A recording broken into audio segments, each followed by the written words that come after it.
pour la parole, prie pour la parole. Seigneur, merci. Ce matin, nous voulons déjà écouter ta parole. Nous voulons déjà t'entendre. Nous voulons déjà être branchés, être connectés. Tu sais que nous sommes venus uniquement pour toi. Alors ne nous abandonne pas. Sois présent au milieu de nous. Aide-nous à saisir le fond du message. Et que la parole de ce matin puisse guérir nos vies, puisse guérir nos cœurs, puisse nous ramener à toi, Seigneur. Reçois-nous comme tes enfants. Au nom de Jésus-Christ. Amen. Alors que le Seigneur vous bénisse. Merci d'être déjà là ce matin. Que Dieu soit vraiment avec vous tous. C'est un grand jour où nous sommes devant la face de l'Éternel notre Dieu. Alors, nous sommes devant la face du Seigneur, pas pour n'importe quoi, mais nous sommes dans la face du Seigneur, juste pour écouter ce qu'il va nous dire et qu'est-ce que nous allons lui répondre.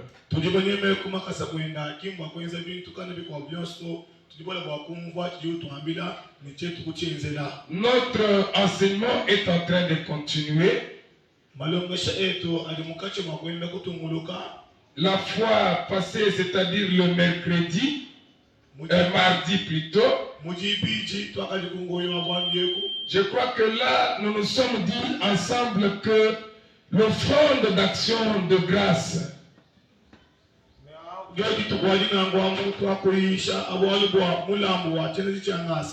nous nous sommes dit que l'offrande d'action de grâce, c'était une offrande de reconnaissance, une offrande de remerciement. On reconnaît tout ce que Dieu a fait dans nos vies. On reconnaît que nous tenons la vie parce que lui est notre Dieu.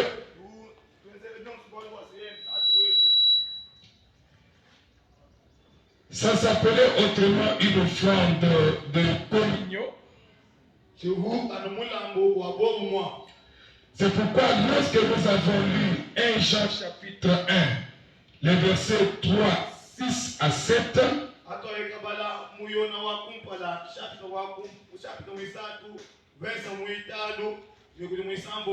nous avons compris que la Bible nous dit il n'y a pas de communion entre l'homme et son Dieu s'il n'y a pas de la repentance.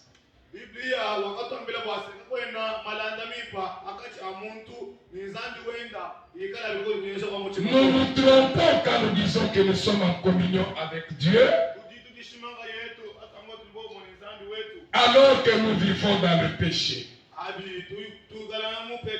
Ça s'appelle l'offrande de communion. Alors, communion veut dire être ensemble avec, vivre avec, marcher avec, considérer qu'il est là. C'est ça, communion. En d'autres termes, communion veut dire association. Ce qui m'appartient t'appartient. Ce qui est pour moi est pour toi. C'est ça la communion. Donc quand on dit offrande de communion,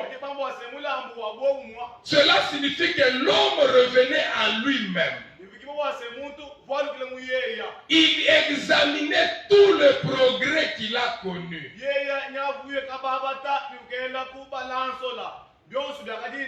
Il dit tout ce que j'ai maintenant, tout ce que je suis, c'est Dieu. Il a une part importante dans ça. Sans lui, je ne pouvais pas arriver jusqu'ici. Et par signe de reconnaissance, il reste attaché à Dieu. Il peut lui offrir la louange de sa bouche.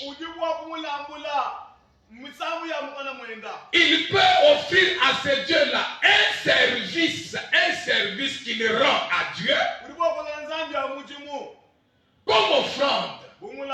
Tout comme aussi, s'il a quelque chose,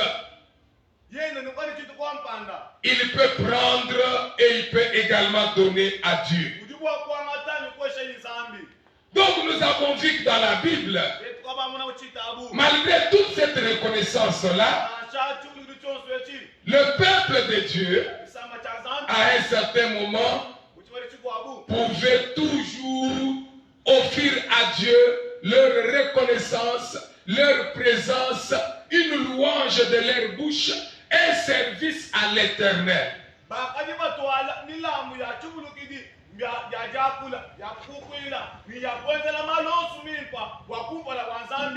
Amen, amen. Que le Seigneur vous bénisse. Amen. Ce n'est pas peut-être très compliqué. Votre micro là, le baffle là, c'est pas bien chargé. Ça va. Ok, nous allons essayer de forcer comme ça les choses. Nous avons un petit problème technique. Alors, bien aimé dans le Seigneur, ça s'appelle aussi offrande de prospérité. J'ai prospéré. L'Éternel m'a gardé jusqu'ici. L'Éternel m'a protégé jusqu'ici. Alors, qu'est-ce que je peux faire? On a lu dans Psaume 54 la fois dernière. Et on a trouvé le Seigneur qui disait, David qui disait ceci. Pour tout ce que tu as fait, pour le bonheur que tu m'as accordé, pour la protection que tu m'as accordée, je voudrais t'offrir des sacrifices. Il offrait un signe de reconnaissance. Dieu qui m'a rendu prospère, Dieu qui me fait vivre la paix, comme je suis en communion avec toi, reçois mon offrande de reconnaissance. Parce que tout ce que j'ai, ça vient de toi. La Bible pose la question. Qu'est-ce que tu as que tu n'as pas reçu? Qu'est-ce que tu possèdes là où tu es que l'Éternel ne t'a pas donné? Donc il n'y a que les enfants de Dieu, les reconnaissants de l'Éternel, qui peuvent donner à leur Dieu cette offrande. Amen, amen. Que le Seigneur vous bénisse. La reconnaissance est exigée de Dieu. Dieu nous dit soyez reconnaissants. Partagez ces biens avec Dieu en signe de reconnaissance. Signifie nous sommes en communion avec lui. C'est-à-dire on reconnaît sa présence. On reconnaît son existence. On sait qu'il est avec nous. On sait qu'il a une part dans ce que nous avons. Voilà pourquoi ça s'appelait reconnaissance et communion ou prospérité. Mais ce matin, bien aimé dans le Seigneur, d'après toujours notre texte de base, qui est Lévitique. Lévitique, comme toujours, nous allons maintenant au chapitre 4. Si tu lis tous les... Il y a beaucoup à lire là-bas, mais on ne va pas tout lire. Restez seulement que nous sommes maintenant au niveau de Lévitique chapitre 4.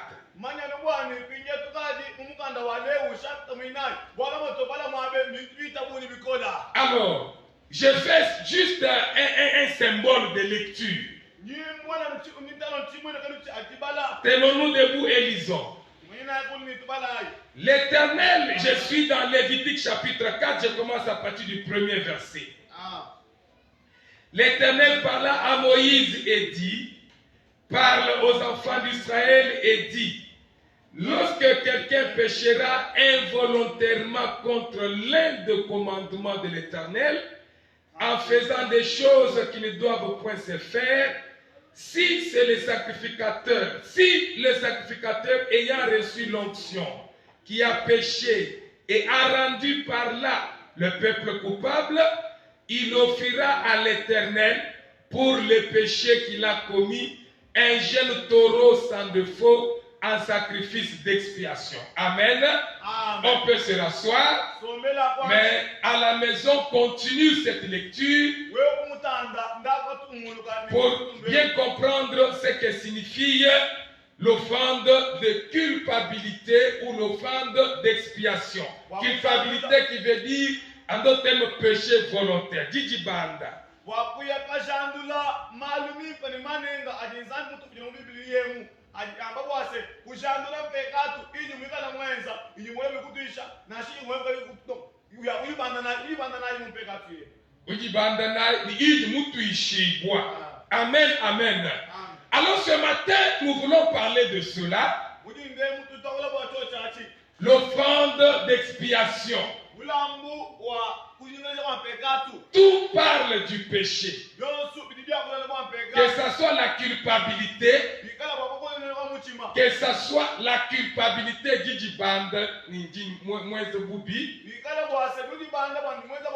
et que ce soit l'expiation.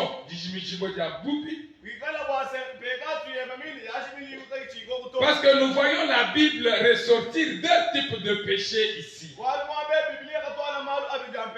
En lisant, nous trouvons un mot qui dit péché volontaire.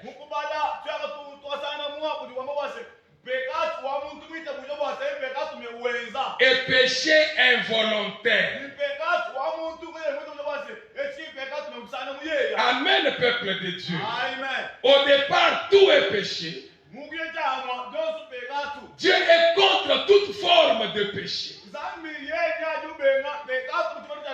Il n'y a pas un grand, il n'y a pas un petit. La preuve, c'est quoi? La preuve, c'est quoi dans la Bible? C'est que même si tu dis non, j'ai péché involontairement,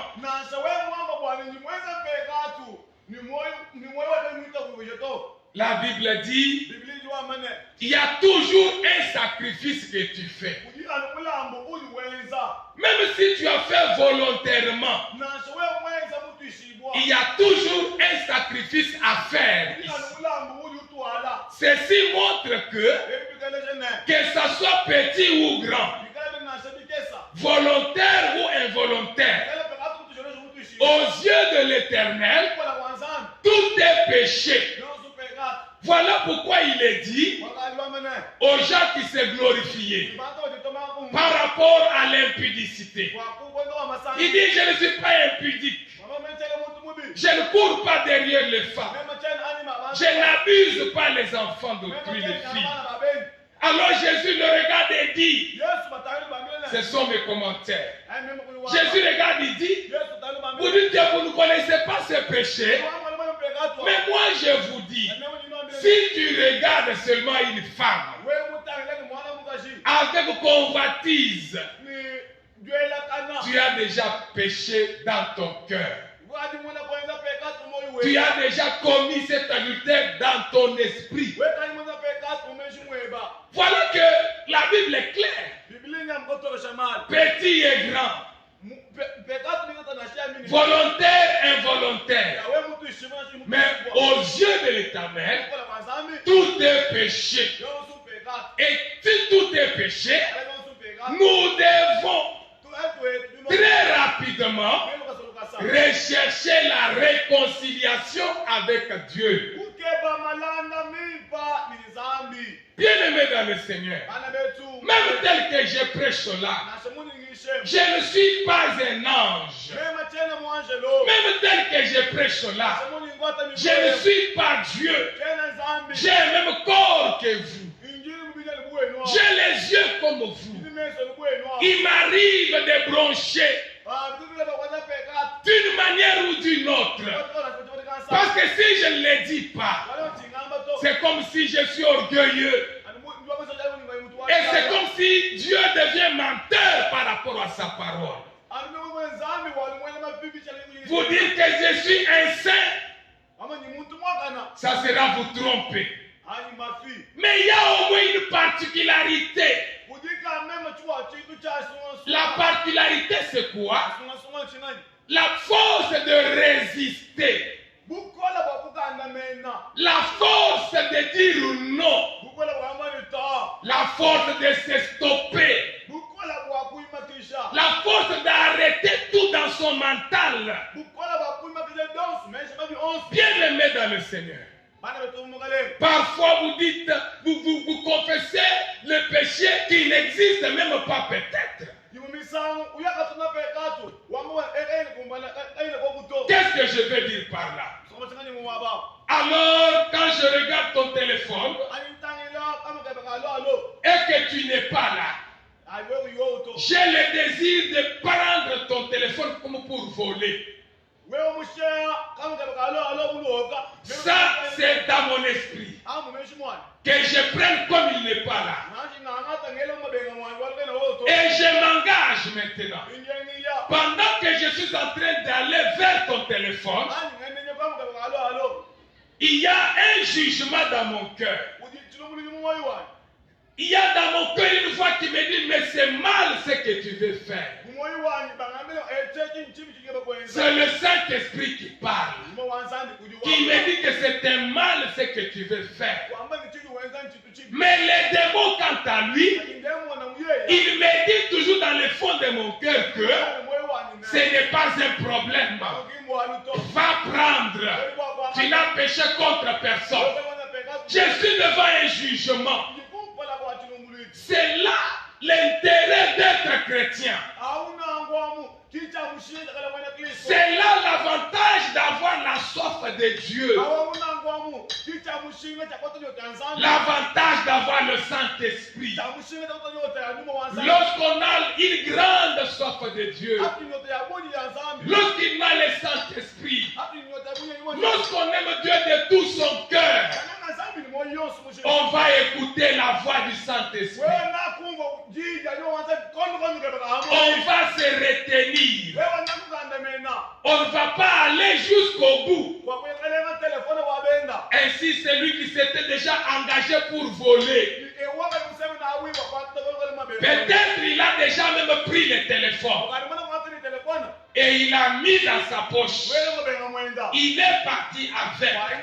S'il écoute la voix du Saint-Esprit et se rend compte qu'il a péché et qu'il retourne remettre, le ciel applaudit.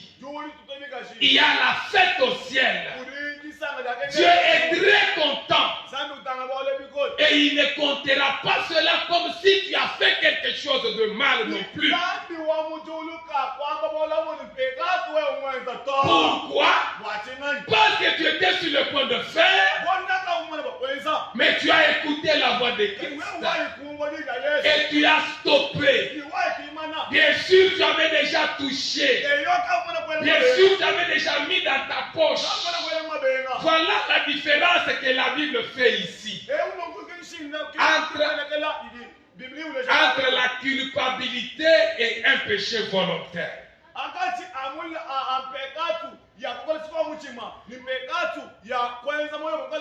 La culpabilité veut dire quoi? J'avais déjà même pris. J'avais même mis dans ma poche. Mais au moins je suis allé remettre. Mais mon cœur continue toujours de me reprocher de l'acte que je venais de faire. Bien-aimés dans le Seigneur, vivez sous la conduite du Saint-Esprit. Vous serez continuellement agréable à Dieu. Parce que lorsque tu es conduit par le Saint-Esprit, je t'informe que c'est le Saint-Esprit qui te dira, tu viens de poser un bon acte, où tu viens de poser un mauvais acte. Si dans ta vie, la vie chrétienne, tu te rends compte que tu as commis un acte mauvais, mais ton cœur ne te reproche pas, ne te reproche pas de ce que tu viens de faire. C'est le signe palpable que tu n'as pas le Saint-Esprit en toi. Parce que si tu avais le Saint-Esprit en toi, la Bible dit, l'Esprit vient pour nous convaincre du péché. Si tu n'y a pas un jugement pour le péché que tu viens de faire, si tu dis à toi-même, je n'ai rien fait, tu es à l'aise. Retiens que tu n'as pas le Saint-Esprit.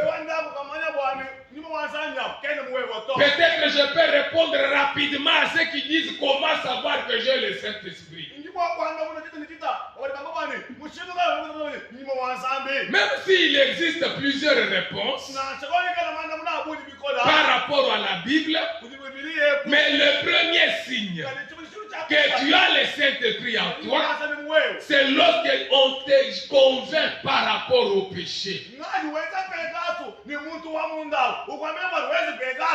Lorsque tu sens dans ton cœur que non, une condamnation.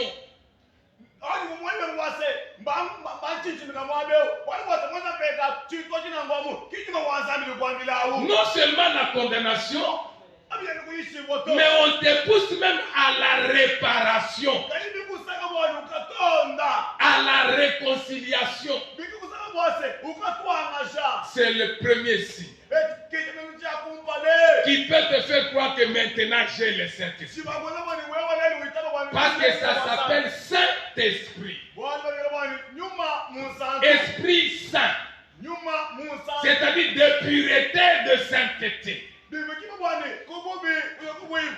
Non, esprit de pureté et de sainteté.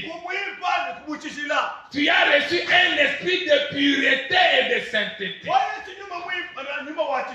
Si cet esprit qui est de pureté et de sainteté est en toi,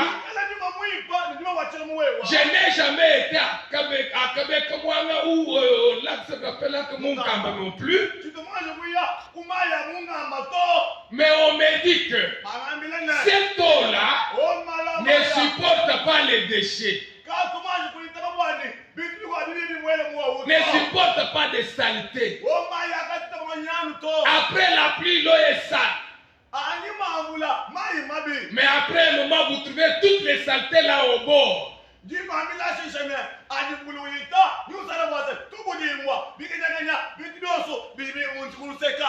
Amen, amen. C'est-à-dire, l'eau repousse les saletés. C'est ça la place du Saint-Esprit dans nos cœurs. Esprit de sainteté en toi n'acceptera pas de cohabiter avec l'impureté. C'est pourquoi la Bible dit, n'attristez pas le Saint-Esprit. Qu'est-ce qui va attrister le Saint-Esprit? Il est saint, mais vous lui apportez une nourriture qu'il ne mange pas. C'est pourquoi il devient triste en nous. Et il va commencer à parler à ta conscience pour dire je ne suis pas à l'aise à cause de ce que tu as fait ici. Enlève ça pour que je devienne libre, que je sois à l'aise. Bien-aimé dans le Seigneur, il est vrai que je ne suis pas là pour parler du Saint-Esprit ce matin, mais c'est l'Église. Le Saint-Esprit nous a mis ça à cœur. On peut te le dire pour t'aider à être efficace, à être excellent. Parce qu'un jour, j'ai conseillé une sœur qui était une étudiante. Pendant que je parlais du péché. Elle me pose la question, mais le péché en soi, c'est quoi? Amen, peuple de Dieu. Amen, amen. Le péché même, c'est quoi? La question qu'elle m'a posée. Il fallait que je réponde avec les Écritures. La première Écriture dit quoi? Le péché, c'est la transgression de la loi. Amen, amen. Transgression de la loi. Mais de quelle loi il s'agit ici? Parce que quelqu'un va me dire, nous sommes des chrétiens, nous ne sommes pas de Moïse pour la loi. Ce n'est pas le judaïsme, mais ça c'est le christianisme. De quelle loi tu parles? Jésus montre l'amour comme une loi. Et la loi la plus grande, l'amour. C'est-à-dire péché veut dire transgresser la loi de l'amour.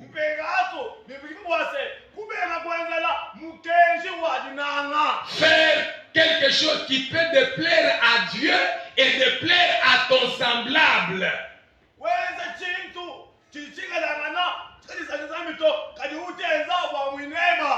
C'est ça le péché, une première définition. Deuxième définition du péché dans la Bible. La Bible dit, tout ce qui n'est pas produit de la conviction est péché. Tout ce qui n'est pas produit de la conviction est péché. Donc chaque fois que tu fais quelque chose pour faire, pour qu'on te voie, pourtant ce n'est pas ton cœur qui agit. La Bible dit tu es en train de pécher. Parce que nous parlons des offrandes maintenant. C'est pourquoi ramenons ce verset dans les offrandes.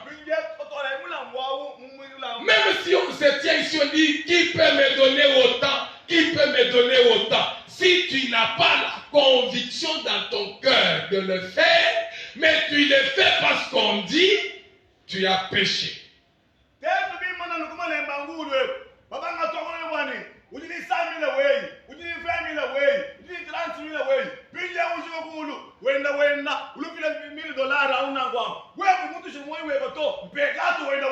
Amen, amen.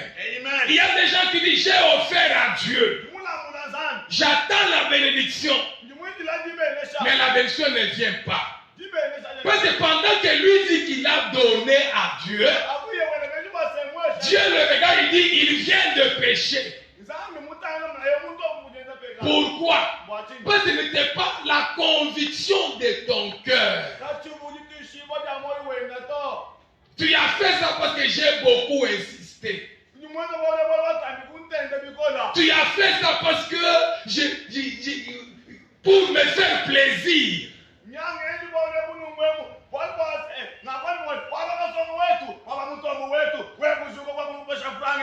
Ou pour qu'on te voie et qu'on t'apprécie.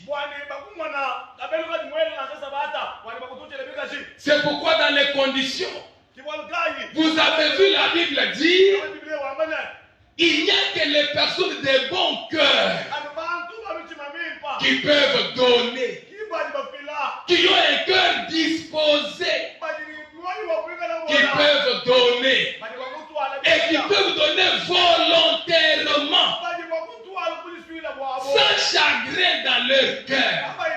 C'est quand on donne de cette façon-là que le Seigneur nous bénit, bien-aimés. Tout ce qui n'est pas produit de la conviction est péché. Je vous dis des choses qui ne se disent pas. Mais parce que je voudrais que Dieu vous bénisse, que vous abondiez dans le fruit. C'est pourquoi je vous dis ces choses. Parfois ça fait mal de vous le dire. Parce qu'il y a des gens qui prendront en mal cela. Comme si on a dit ne donnez pas. Comme si on a dit n'offrez pas. On n'a pas dit ça. C'est pourquoi la Bible dit ça se prépare depuis la maison. Pour que tu ne puisses pas à un certain moment claquer la langue. Non, parce que tu avais déjà préparé depuis la maison.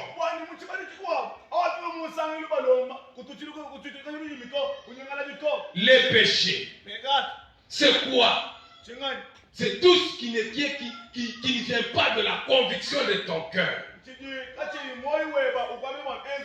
C'est ça le péché. Amen, amen.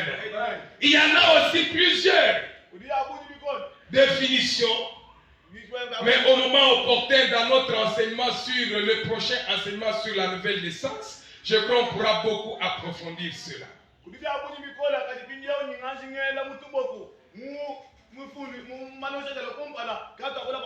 J'ai ainsi frôlé parce que nous parlons péché ce matin, offrande d'expiation.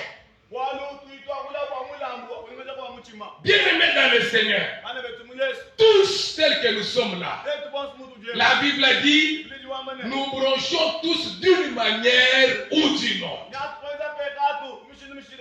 Je ne suis pas en train d'encourager le péché ce matin. Mais la semence incorruptible doit dire toute la vérité de la parole.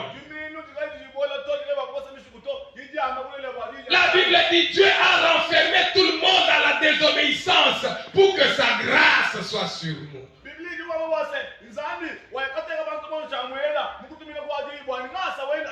Plus loin, la Bible dit même les justes pêchent 7 fois par jour.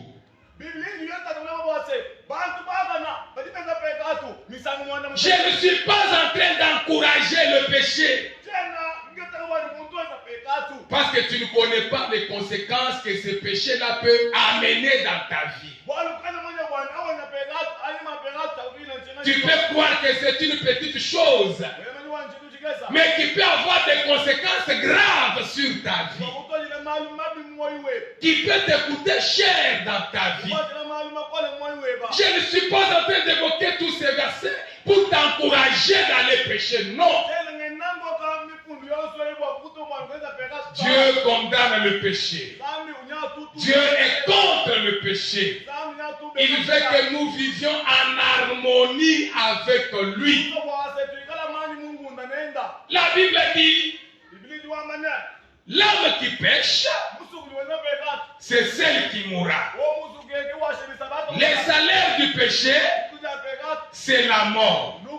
Les jours où tu en mangeras, tu mourras certainement. Voilà la raison pour laquelle nous devons éviter le péché. Parce que de toutes les façons, le péché tue. Ça peut tuer physiquement, ou ça peut tuer spirituellement dans cette vie, même dans la vie à venir. C'est pourquoi on parle de la mort physique.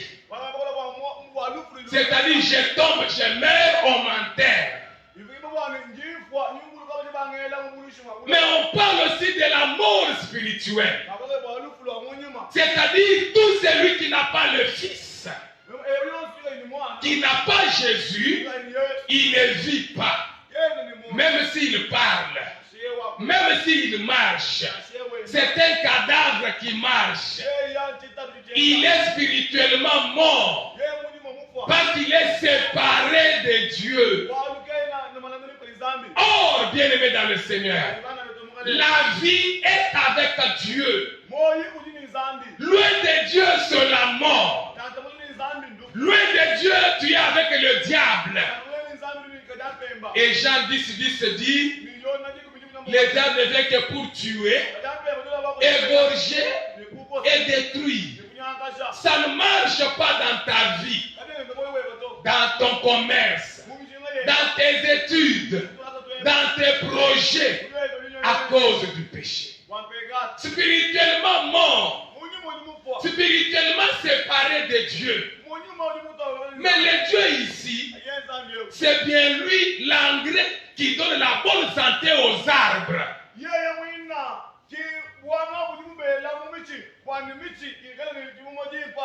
Le Dieu que tu as abandonné ici, nani wabenyeo c'est bien lui la santé dans le corps. yeye wina kiutuwafika bukola mubiji C'est bien lui la bénédiction dans les commerces. yeye wina kibabengesha mubintu Maintenant, tu n'es pas avec lui. leo nyangene nenda Comment peux-tu espérer croître?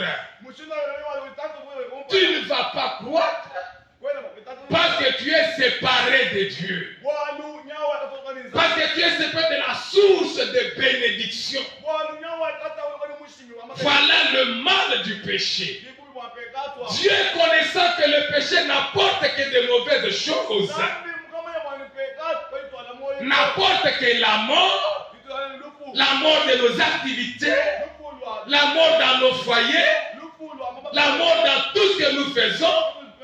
Le Seigneur donne une solution pour le péché maintenant. C'est pourquoi nous avons lu Lévitique 4,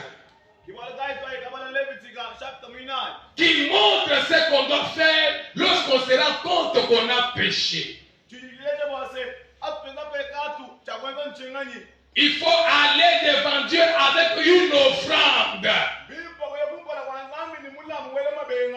Et avec une offrande. Amen, amen. Avec une offrande, j'ai dit. Que Dieu vous bénisse. Mais de quelle offrande il s'agit ici? La Bible a dit un animal. Et d'ailleurs deux. Quand tu l'amènes cela devant le Seigneur, la personne pose ses deux mains sur la tête de l'animal, du premier animal. Alors, il transmet ses péchés dans cet animal. Ou bien il se transforme spirituellement dans cet animal-là. C'est-à-dire, l'animal devient lui. L'animal porte ce péché.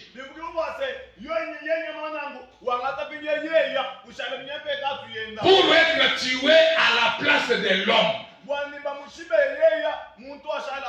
Lorsqu'on va l'égorger, on prend de son sang, on asperge sur l'autre animal. Et le deuxième animal, on le laisse partir.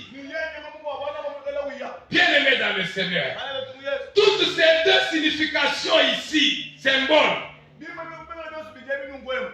ne montrent que la vie de Jésus. Un Jésus cloué à la croix. Un Jésus cloué hors du camp pour le salut de l'humanité. Il est vrai qu'on brûlait. Mais on brûlait où? En dehors de la ville. Comme Jésus-Christ a été amené en dehors de la ville. Pour aller les tuer là-bas.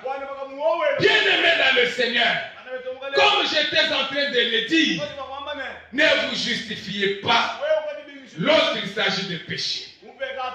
Il est dit qu'on donnait l'offrande pour le péché. Mais je voudrais faire une longue lecture maintenant pour fixer les choses. Parce que cette offrande ici, de nos jours, ça n'existe pas. Quelqu'un qui se tiendra du haut de cette chair et qui va te dire un jour que prends une bonne offrande pour obtenir le pardon de tes péchés. Il est en train de te mentir. Il a besoin de l'argent pour remplir ses poches. Ça n'existe plus encore. Toutes ces choses que nous avons lues dans cet Ancien Testament, dans cette ancienne alliance, la plupart se sont arrêtés là. Parce que ce n'était que des images, de l'ombre, des choses qui doivent venir. Bien-aimé dans le Seigneur, j'ai déjà vécu ça dans beaucoup d'endroits. Où quand on a besoin de l'argent, on invente des choses.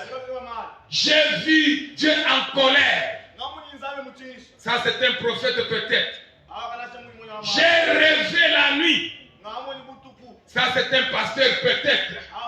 J'ai vu un ange en colère avec du feu, avec la machette.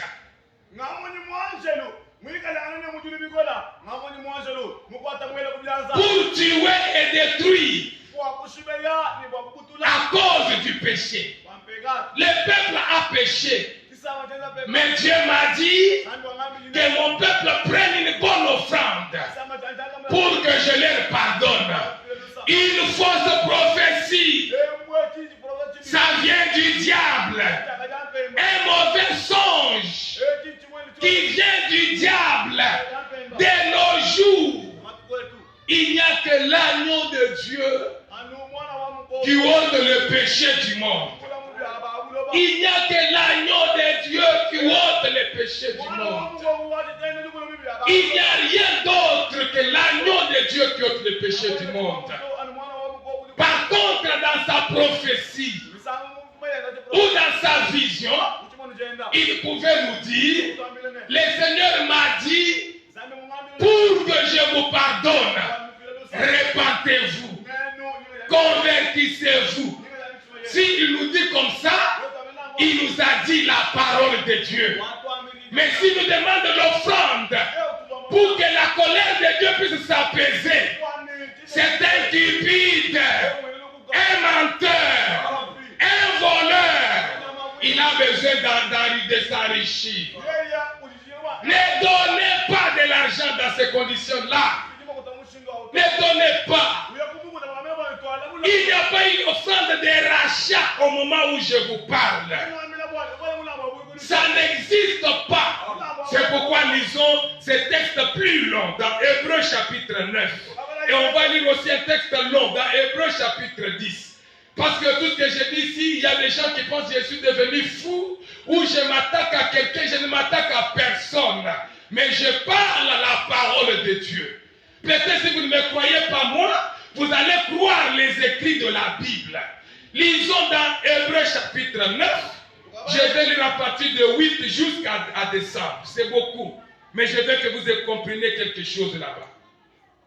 Hébreux 9. Ça, notez ça très bien. Hébreux 9. Je commence à partir de 8. Écoutez ce que dit la Bible. Le Saint-Esprit montrait par là que le chemin du lieu très saint n'était pas encore ouvert tant que le premier tabernacle subsistait. Le premier tabernacle qui subsistait, c'était le temple de Jérusalem avec les sacrificateurs là-bas qui attendaient les sacrifices pour le péché.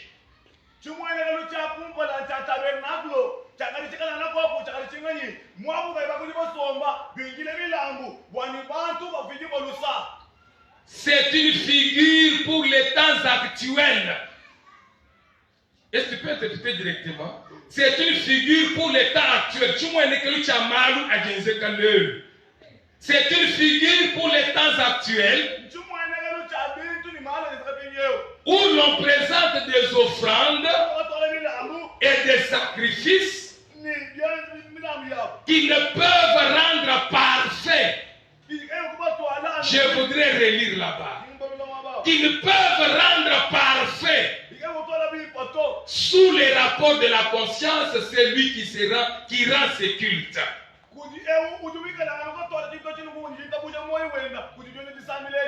Et qui, avec les aliments, si tu peux déjà interpréter, et qui, avec les aliments,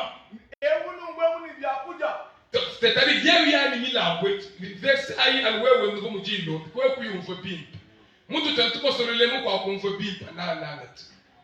alors, c'est une figure pour les temps actuels où l'on présente des offrandes et des sacrifices qui ne peuvent rendre parfait sous le rapport de la conscience celui qui rend ses cultes et qui, avec les aliments qui offrande offrande de farine, galettes à Dieu, gâteaux, tout ça.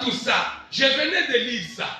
C'est pourquoi vous m'avez vu beaucoup insister, pas sur la nature, mais l'interprétation spirituelle de cette offrande-là, parce que je savais que ça n'a pas d'importance d'aller avec comme les gâteaux. Non, non, comprenez le gâteau spirituel, le sel spirituel, l'encens spirituel. C'est quoi? Parce qu'on vient de dire ici que c'est une figure pour les temps actuels, où l'on présente des offrandes et des sacrifices qui ne peuvent rendre parfait sous le rapport de la conscience celui qui rend ses cultes. Et qui, avec les aliments, les boissons et les diverses ablutions qui veut dire la purification par l'eau, avec diverses ablutions, étaient des ordonnances charnelles. On dit que c'était des ordonnances charnelles. Tout ça là, ordonnances charnelles. Ça, ce n'est pas moi qui dis. Ça, c'est l'apôtre des nations qui parle. L'apôtre de nous, païens, Paul. Celui qui parle ici et qui, avec les aliments, les poissons et les diverses ablutions, étaient des ordonnances charnelles imposées seulement jusqu'à une époque de réforme. Mais Christ est venu comme souverain sacrificateur de bien à venir.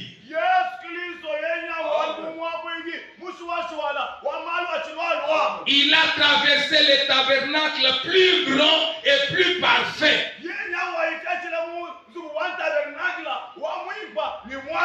Qui n'est pas construit de mains d'homme. C'est-à-dire qui n'est pas de cette création. Et il est entré une fois pour toutes dans le lieu très saint. Non avec le sang de boucs et de veaux, mais avec son propre sang, ayant obtenu une rédemption éternelle. Verset 13. Car si le sang des taureaux et des boucs et les cendres d'une vache répandus sur ceux qui sont souillés sanctifient et procurent la pureté de la chair,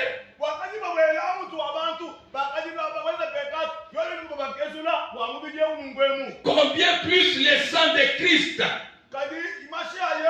qui par un esprit éternel s'est offert lui-même sans tâche à Dieu, purifiera votre conscience des œuvres mortes afin que vous serviez Dieu. Je saute pour lire 22. Et presque tout, d'après la loi, est purifié avec du sang. Et sans effusion du sang, il n'y a point de pardon de péché. Bien-aimés dans le Seigneur, je vais d'abord essayer de vous donner un commentaire ici avant de continuer. Avec Hébreux 10, 1 à 22, c'est encore une très longue lecture qui va expliquer valablement tout ce que nous disons ce matin. La Bible dit, l'homme qui pêche, c'est celle qui mourra. Celui qui désobéit va mourir. Les salaires du péché, c'est la mort. Mais comment échapper à cette mort? La solution est là. Le sang doit couler. Quelqu'un doit mourir. Mais qui doit mourir? Dans l'amour de Dieu, il a dit l'homme que j'ai créé à mon image, je ne peux pas le tuer. Comme l'homme est une âme vivante, et l'animal est aussi une âme vivante. L'animal peut mourir à la place de l'homme. Quelqu'un d'autre peut mourir à la place de l'homme. Pour que l'homme vive. Bien-aimé dans le Seigneur, que la l'amour de notre Dieu vis-à-vis de nous. C'est-à-dire que nous avons plus de l'importance que les animaux. C'est pourquoi l'homme de Gadaré, lorsque Jésus l'a sauvé, Jésus n'a pas regardé la multitude de cochons. Les cochons étaient très nombreux. Une grande richesse pour quelqu'un. Mais à cause d'une âme, le Seigneur a accepté que plusieurs vaches se perdent. Bien-aimés dans le Seigneur, est-ce qu'on peut avoir des pasteurs comme Jésus aujourd'hui? Des pasteurs comme Pierre aujourd'hui? Des pasteurs comme Paul aujourd'hui? Qui peuvent attacher d'abord de l'importance à l'âme, l'importance à l'homme, sans attacher de l'importance à ce qu'il a. Parce que nous avons une mauvaise considération de l'homme. C'est pourquoi il y a même des gens qui fétichent et qui sacrifient des enfants, qui sacrifient des femmes, qui sacrifient des amis. Mais je vous dis, l'homme n'a pas de prix. L'homme est plus grand que quoi que ce soit. Parce que l'homme est créé à l'image de Dieu. Dieu a dit, je ne peux pas rendre l'œuvre de mes mains inutile. Lui est créé à mon image, alors quelqu'un d'autre peut mourir. Mais malheureusement, le texte que nous venons de lire, la Bible dit, les sangs de boucs et de taureaux, quand bien même on les utilisait pour l'expiation des péchés, mais la Bible dit, ça ne purifiait que le corps. Seulement le corps, pas l'intérieur. Le corps seulement. Or, le péché commence de l'intérieur. Le péché, ce n'est pas l'extérieur. Le péché, c'est l'intérieur. Mais le sang de bouc, le sang de taureau, ne purifiait que l'extérieur et laissait l'intérieur. C'est pourquoi la Bible dit, par motif de conscience, ce sang ici ne rendait pas parfait celui qui rendait ce culte-là.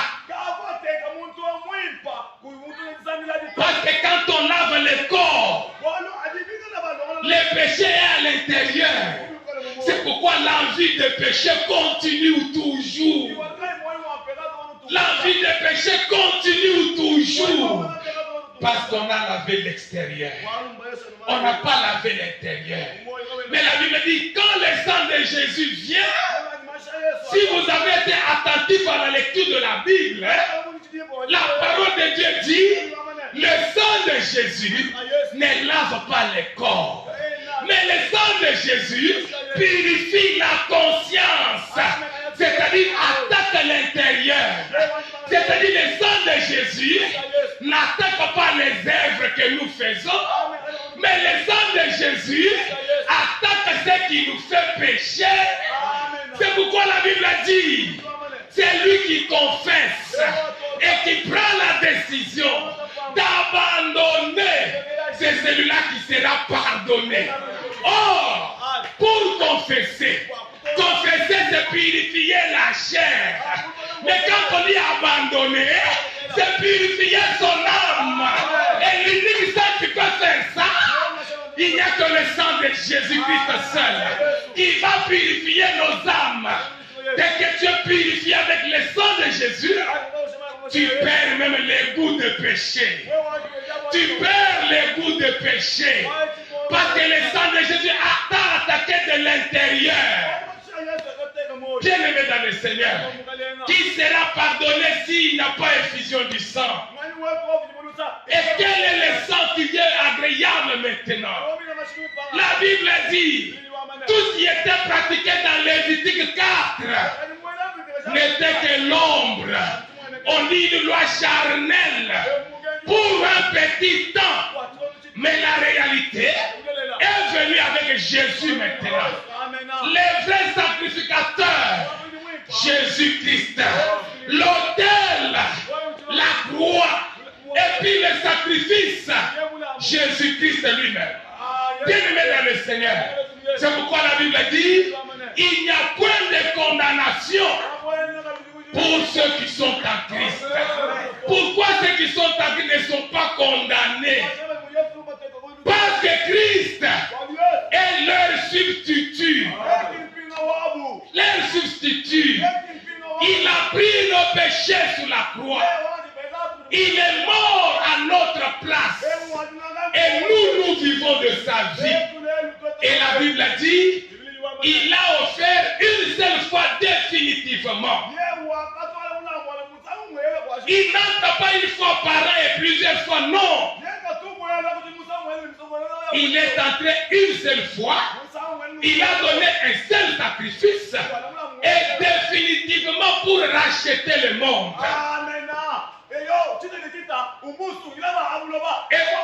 Et présentement, il est assis à la droite du Père. La droite du Père. Bon, c'est une expression droite du Père. Mais en réalité, la droite du Père n'existe pas. En réalité, la droite du Père, c'était Jésus-Christ là. Parce que si nous lisons dans Genèse, et pas plutôt dans Ésaïe, je n'ai pas la maîtrise du chapitre du verset. Mais ce que je vous dis est la vérité. La Bible dit quoi? Je veux intervenir, c'est Dieu qui ira, qui interviendra comme il n'y avait personne. La Bible dit, Dieu a utilisé sa droite, sa propre droite. Alors si Jésus est assis à la droite du Père, c'est-à-dire Jésus-Christ était la force du Père. C'est-à-dire Jésus était le Père qui s'est déployé dans sa puissance pour sauver l'humanité. Il n'y a pas de droite du Père au ciel. Il n'y a pas trois trônes au ciel. Il n'y a qu'un seul trône. Parce que la Bible dit, ça c'est Jean qui parle. Dans ma vision, j'ai vu l'agneau qui sauvera. Il n'y avait personne. Mais la personne qui est venue est sortie d'où? La Bible dit, au milieu de ce trône-là. C'est au milieu de ce trône que l'agneau est sorti.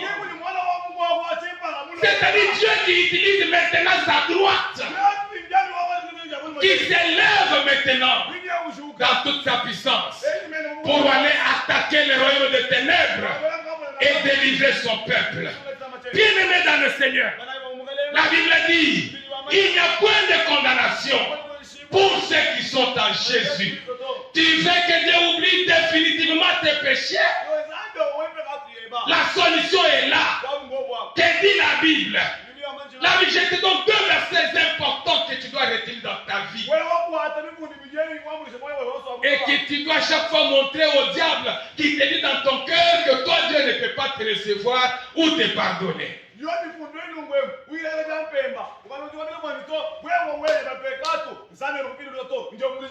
Montrez-lui ces deux versets. La Bible dit, premièrement, en croyant en Jésus-Christ, nous sommes justifiés. Donc nous sommes justifiés par la foi en Jésus-Christ. Juste le fait de croire en Jésus, nous sommes déjà justifiés. Et justifié veut dire quoi? Dieu oublie les condamnations contre toi. Dieu oublie tout ce qui pesait contre toi. Parce que tu as cru en Jésus. Automatiquement tu es justifié. Comment est-ce que cela devient très automatique comme ça? Parce que quand tu crois en Jésus, c'est-à-dire tu es entré en lui. Tu deviens un avec Jésus. Comme tu deviens un avec Jésus, l'Éternel, quand il te regardera maintenant, il verra Jésus sur toi. Et quand il voit Jésus en toi, il se rappellera que tout péchés, il a déjà puni pour ça. Il t'a déjà abandonné pour ça. Par le biais de Jésus. L'animal que tu dois présenter pour le pardon de tes péchés, Jésus-Christ lui-même. Jésus-Christ lui-même. C'est pourquoi crois en l'œuvre de la croix. Crois en l'œuvre de la croix ce matin. Crois en l'œuvre du calvaire ce matin. Crois en cet homme à single play. Crois en cet homme qui a été nu suspendu entre le ciel et la terre. Si tu ne peux pas passer par lui, tu n'iras nulle part.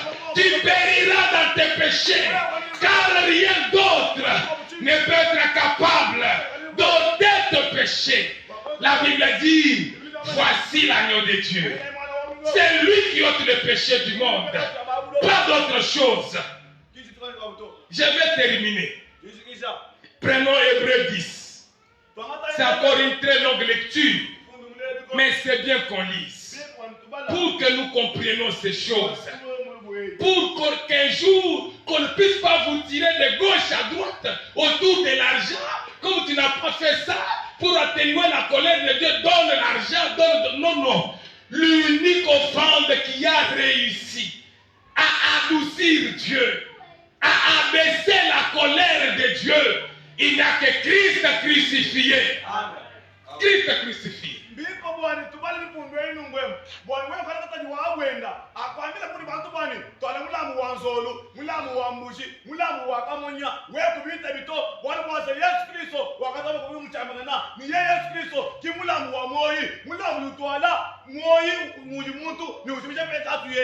C'est pourquoi l'apôtre Paul dit, lorsque je suis venu chez vous, je n'étais pas venu pour voir vos bonnes œuvres, mais j'ai cherché à voir Christ crucifié. Parce que je sais que la vie n'est pas liée aux œuvres, mais la vie est liée à Christ crucifié.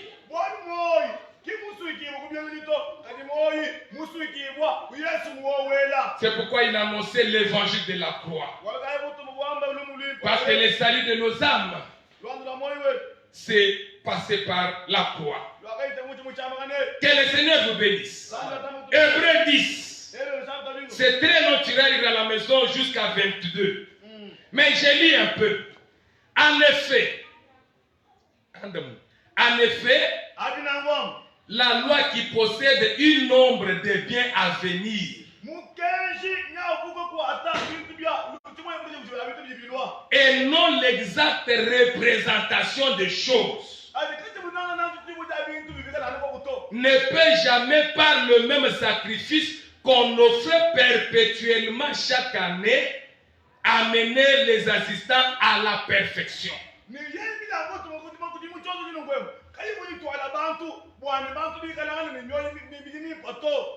Autrement, n'auront-on pas cessé de les offrir parce que ceux qui rendent ces cultes, étant une fois purifiés, n'auraient plus eu encore conscience de leurs péchés?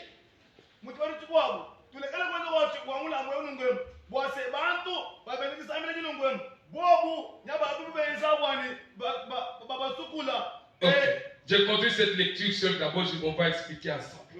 Car il est impossible que le sang des taureaux et des boucs ôte les péchés. C'est pourquoi Christ, entrant dans le monde, dit, tu n'as voulu ni sacrifice ni offrande, mais tu m'as formé un corps. Tu n'as agréé ni holocauste ni sacrifice pour le péché. Alors j'ai dit, voici, je viens. Dans les rouleaux du livre, il est question de moi pour faire, oh Dieu, ta volonté. Après avoir dit d'abord, tu n'as voulu et tu n'as agréé ni sacrifice ni offrande, ni holocauste ni sacrifice pour le péché, ce qu'on offre selon la loi, selon Lévitique, tu n'as pas agréé ça, selon Lévitique 4. Tout ce qui est écrit là-bas pour le péché là, tu n'as pas agréé ça. 9. Il dit ensuite, voici, je viens pour faire ta volonté.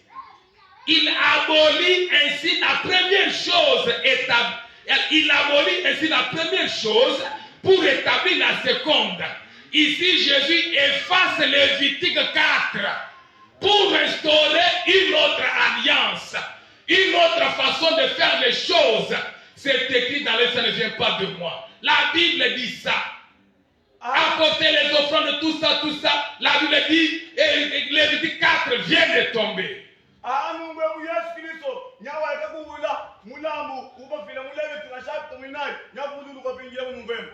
Amen, amen. Alors, je continue. Alors, après 10, c'est en vertu de cette volonté que nous sommes sanctifiés par l'offrande du corps de Jésus-Christ, une fois pour toutes. Et tandis que tout sacrificateur fait chaque jour le service et offre souvent le même sacrifice qui ne peuvent jamais ôter le péché, lui, après avoir offert un seul sacrifice pour le péché, s'est assis pour toujours à la droite de Dieu, attendant désormais que ses ennemis soient devenus son marchepied. Car, par une seule offrande, il a amené à la perfection pour toujours ceux qui sont sanctifiés. C'est ce que le Saint-Esprit nous atteste aussi, car après avoir dit, voici l'alliance que je ferai avec eux. Après ces jours-là, dit le Seigneur, je mettrai mes lois dans leur cœur et je les écrirai dans leur esprit. Il ajoute, et je ne me souviendrai plus de leurs péchés ni de leurs iniquités. Or, là où il y a pardon de péché, il n'y a plus offrande pour le péché. Soulignez le verset 18 de ce chapitre 10 là. Soulignez ça, soulignez ça. Ainsi donc, soulignez le chapitre 19. Ainsi donc, frères, puisque nous avons au moyen du sang de Jésus une liberté. Revenons à 18. Or, là où il y a pardon de péché, il n'y a plus d'offrande pour le péché. Ainsi donc, frères, puisque nous avons au moyen du sang de Jésus une libre entrée dans le sanctuaire par la route nouvelle et vivante qu'il a inaugurée pour nous au travers du voile, c'est-à-dire de sa chair, et puisque nous avons un souverain sacrificateur établi sur la maison de Dieu, approchons. Écoutez maintenant l'explication valable de Lévitique 4. Au verset 22. Approchons-nous donc avec un cœur sincère, dans la plénitude de la foi, les cœurs purifiés d'une mauvaise conscience et les corps lavés d'une eau pure. Oh, bien-aimé dans le Seigneur, c'était tellement bon et beau que je n'ai pas même contrôlé quelle heure il était. Je me rends compte qu'il est déjà 8h38.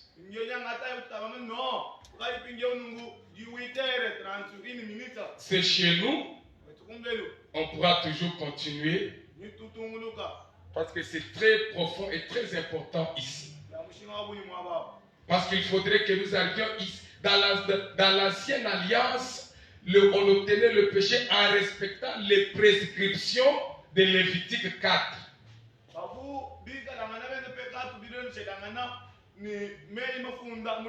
Mais nous allons voir maintenant Jésus, quelles sont les prescriptions qu'il donne aussi pour que nous accédions au pardon de nos péchés.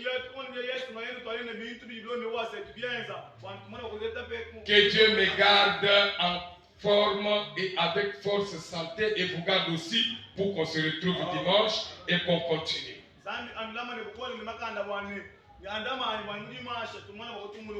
Alors ce matin, si nous avons une prière à faire, concentre-toi un tout petit peu. La Bible dit il n'y a pas un homme bon, une femme meilleure sur la terre. La Bible dit tous sont péchés et sont privés de la gloire de Dieu. Mais ce matin, approchons-nous de la présence de Dieu.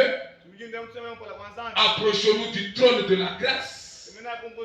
pour obtenir la grâce et le pardon de nos péchés. Je ne te demande pas l'offrande pour le pardon de tes péchés. Mais ce matin, reconnais-toi coupable devant Dieu. Prends l'engagement de te repentir ce matin. Offre ton offrande de sang ce matin. Approche-toi du trône de Dieu avec conscience. Élève les mains pures. Et demande à Dieu de te pardonner ce matin. Tu en as besoin, prie au nom de Jésus. Oh, Zadwa Mujulu, toi, Sakidila. Mujinde, toi, Bios, Biwesh, Bogwalu, tout. Bios,